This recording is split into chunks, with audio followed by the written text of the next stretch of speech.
Yeah, it's just coming in. Thumbnail. Oh, is it recording? Yeah. Thank you. How do you think I'm getting the How do you think I'm getting bloopers? Alright, go do the intro and remember you look here. Well, you're wearing sunglasses. Yeah, I know that. Okay. Hello friends, welcome to my channel. My name is Emily Paige Wilson. If you are new here, I'm a poet and I also write novels in verse for young adult readers. And I'm Eli. What is that one I say? Well, I was about to introduce you. Okay. You can introduce yourself. I'm her husband, Eli's son. And we are back with the third installment of Two Poets Taste Test Literary Inspired Cocktails. We have been using the recipe book by Tim Federle. I believe we're pronouncing Tim's surname correctly. This is Tequila Mockingbird. And this time we are doing vodka inspired drinks. Or not, they're not inspired by vodka. No, but they have vodka in them. They have vodka in them. Vodka, my least favorite of the liquors. Fermented from potatoes, no taste. Tastes like rubbing alcohol, I don't get it.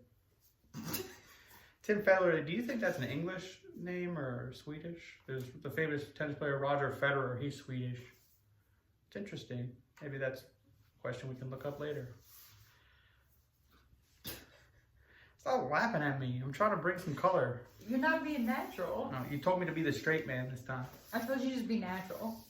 The straight man. Okay, the first drink, I hope I remember them correctly because the two with cranberry juice kind of look the same. Okay, wait. This is One Flew Over the Cosmos Nest. One flew over the cosmos nest, and if you look, this is a Kettle One vodka glass. That's a real crystal glass. And we're sponsored by Kettle One. Not sponsored. Or we're looking to be sponsored by them. What book do you think this drink is based off of? What's the name of it? One Flew Over the Cosmos Nest. One Flew Over the Cuckoo's Nest. But we already had a drink that was based on that. Did we? I think so. Written by? Ken Kesey. Published in?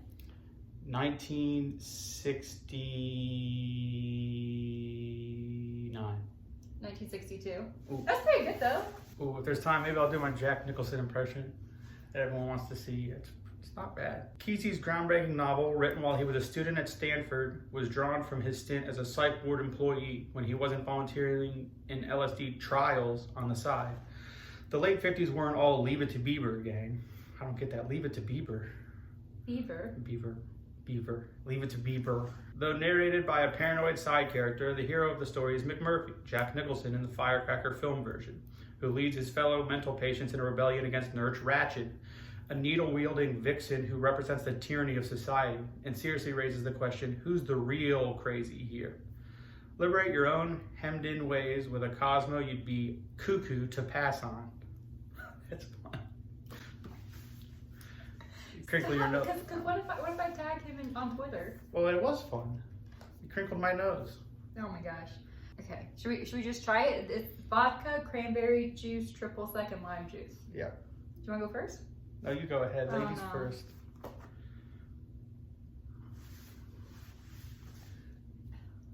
Well, if I'm judging by your facial reaction, that looks good.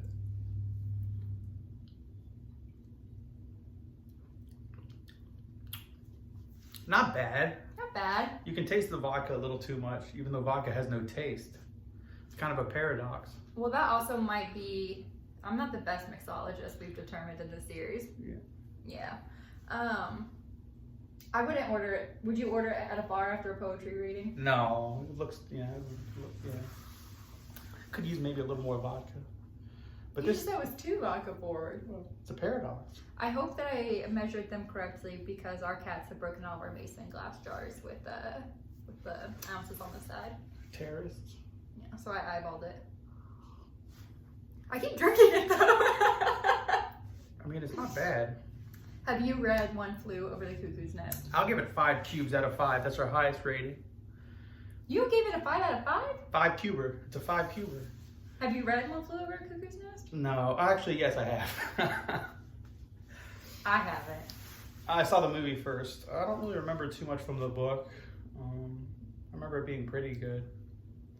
Damn, that is not a good description. I know. Why did I feel like you liked it a lot? Like it was up there. Like not at the Shining level, but I thought you really liked it. The movie? The book. I don't know. The book was okay. Gosh, this is not good. We're gonna have to cut all of this. I can't really remember anything memorable from the book. I think it might be a little controversial in today's times because there's some theories that the book was a little bit about the unnecessary emasculation of like the American man, which I don't know if that was really a problem in the 60s or not, but The American Man. yeah, he's got a lot of problems. But yeah, but that description seemed to suggest that Nurse Ratched wasn't about matriarchal domination.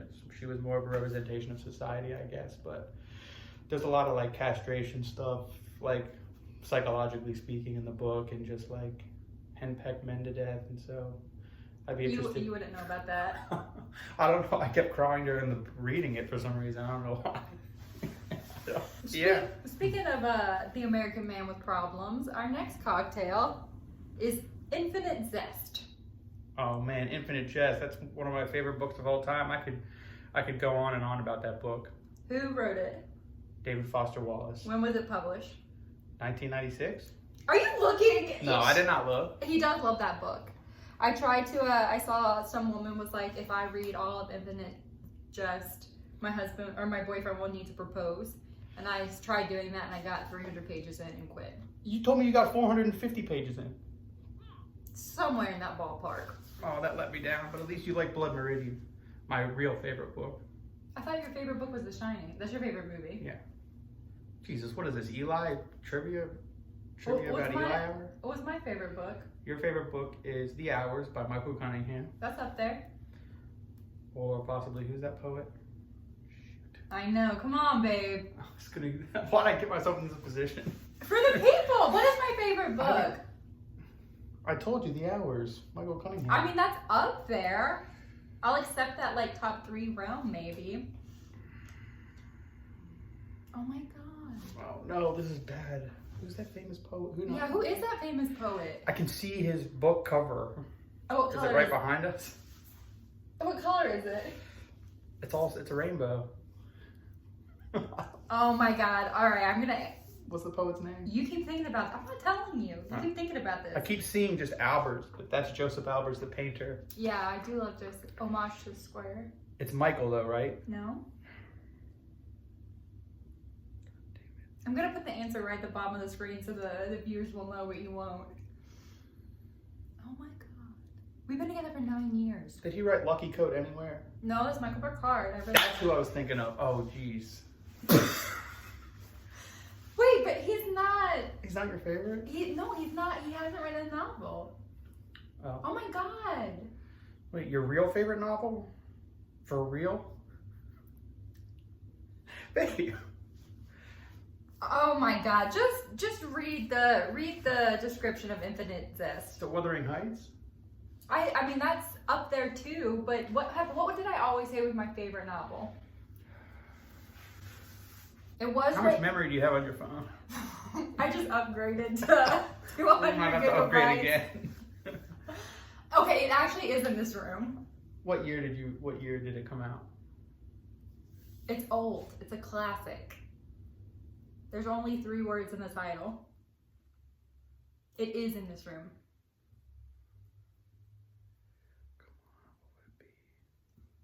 We can see it from where we're sitting. Not the empathy exam. I do love the empathy exams. That's not a novel. Nonfiction, Leslie Jameson. I would know it on a multiple choice test. Oh my god. Oh, I did not know it was that. What? D.H. Lawrence? Yes. Women in Love? Yes. You did know that. No, I knew he was one of your favorites, but I didn't know that book specifically. Read Infinite Zest. We're going to have to title this like our favorites episode. Because that's all we've been talking about. Infinite Zest. A 10 Commandments size cast populates this rule-breaking modern classic, infamous for sprawling prose, endless footnotes, and here's a footnote. Just like this, but they appeared at the end of the book, over 400 of them. I remember when I was reading it, I had it on the Kindle, so you just had to click it. Oh, that's how I tried to read it too, wasn't it? Yeah, but that was way easier than having it in the book, and then you just had the footnotes marked, and you go back and forth. Trying to read it on the Kindle was rough. Kindle. Kendall. Footnotes and a madcap depiction of the future. Confounding and delightful in equal measure, Jess takes place in the burbs of Boston, between a halfway house and a nearby tennis academy. Wallace had one of his central characters take his own life, and in a tragic true life twist, I don't know if you call that a twist, Wallace did the same, leaving behind a magnum opus that will be argued and digested for infinity. Serve up a tennis ball yellow cocktail that mimics the zest and bounce of one fallen literary legend. That is not tennis ball colored. I mean, actually, I was thinking that was clever. Okay. That's a Wilson yellow tennis ball. So we've got vodka and lemon juice and limoncello. And I'm nervous because I'm not a big citrusy person. No. Ooh, that is very lemony. Is it pert? Yeah, pert. It's tastes like lemonade, just like vodka and lots of lemonade.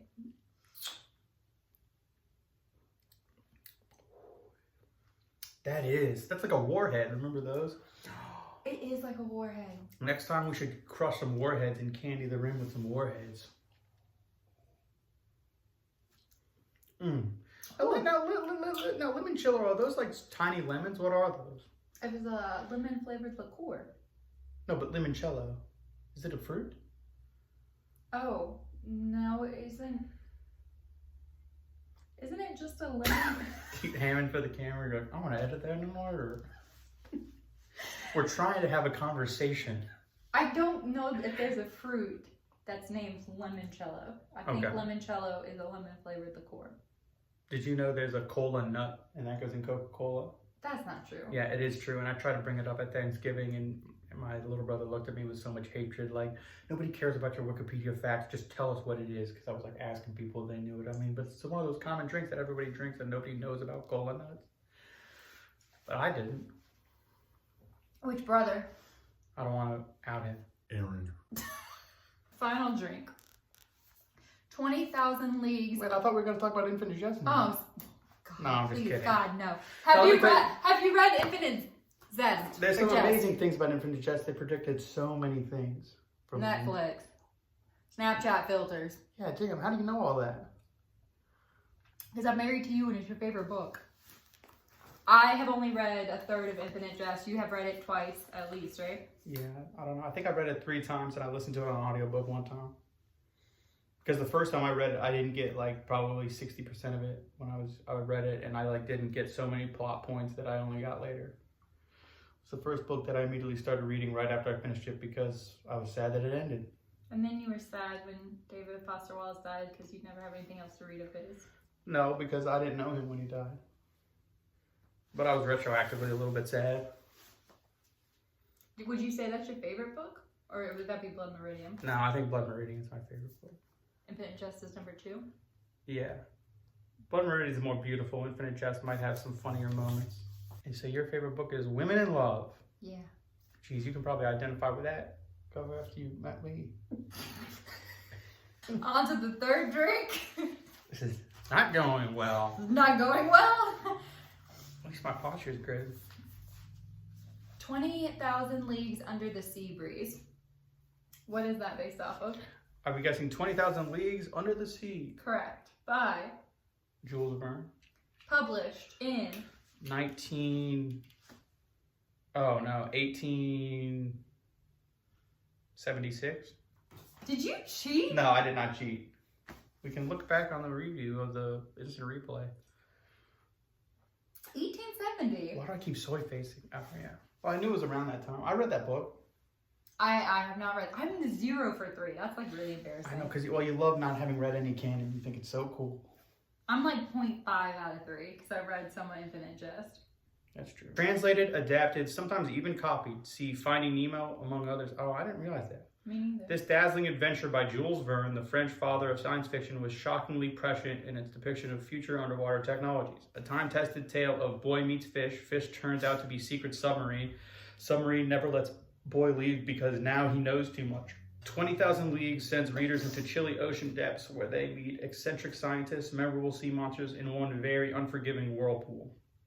Swirl up your grandfather's sea breeze recipe with a little carbonation and settle old scores by serving this one with calamari. Squid used to be my favorite animal. Frog? Wait, before frogs? Well, it's kind of my favorite. They're really cool. And they're very mysterious. Giant squids, nobody knows where they are, where they come from. And sometimes they'll find sperm whales with gigantic tentacle-like marks over their face from hunting these gigantic squid. It's also interesting I associate them with octopuses, but octopuses are much smarter, so octopuses should really be my favorite animal, but isn't it frogs? not anymore. I'm sick of Yes, it is. What are you saying? So we keep talking about our favorite stuff like we're 10 years old. What's my favorite animal? Elephant. Yeah. Okay, I have not read 20,000 Leagues Under the Sea. This drink has vodka, grapefruit, cranberry juice, and club soda, but I'm kind of worried it might taste like the Cosmo, the Cuckoo's Nest Cosmo, because of all the cranberry juice in it. You want to go first? Well, that's a tall glass. That's going to be... It said put it in a highboy glass, but I don't know what that was. Supposed to be dropping to the movie. Here goes 20,000 Leagues Under the Sea. Under the Sea Breeze. Whoa, sign me up for one of those. That's fresh. It's grapefruit juice too. It's a great day after 4th of July drink. It's refreshing. Ooh. That's delicious. Probably could use a little bit more vodka. And that's also a 5-cuber. That might be a 5-cuber with a splash of bourbon, which is a little bit higher ranking for me. I feel like it just tastes like a grapefruit flavored seltzer. Yeah, it kind of tastes like a grapefruit shandy. Man, I could drink that. You can have it, babe. Okay, so up to 3 drinks. What about the fun fact about 20,000 Leagues Under the Sea? Oh, do you have one, babe? Yeah, 20,000 Leagues Under the Sea means they were in a submarine and rowed at 20,000 leagues. It's not 20,000 leagues deep. So why is it under? Because it was like they're under the sea driving in the submarine. Are you serious? Yeah, it's a really stupid fact, but it was interesting to me when I heard it.